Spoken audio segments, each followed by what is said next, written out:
Esther Moyo hopes the newly introduced bond notes will help ease Zimbabwe's cash crisis. We've got a shortage of money in Zimbabwe. So if we've got rand bond notes, maybe there will be no shortage of money.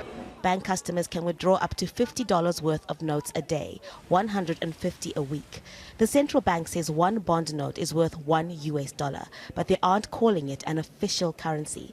Some economists are skeptical. It's by decree. It's not something which is backed by any kind of arithmetic.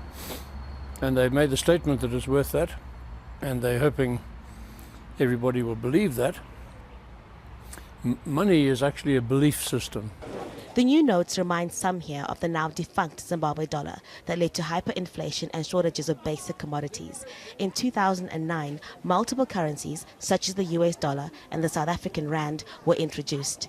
A former finance minister fears bond notes will devalue and once again lead to shortages. I find it so cruel that having gone through the cycle of 2007, 2008, the same men and women can start another self-induced cycle of madness. Only in Zimbabwe can this kind of craziness happen.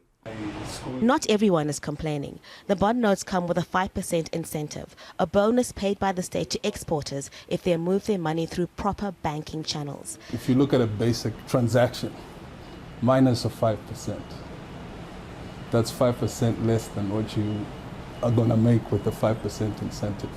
So certainly, as an exporter, it drives us to, or as a manufacturer or producer, it drives us to definitely look at the export markets a lot more closely. The central bank governor insists bond notes won't devalue because there will be no excessive printing. Opposition parties don't believe government assurances.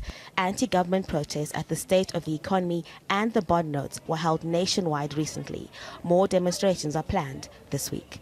Harry Mutasa, Al Jazeera, Harare.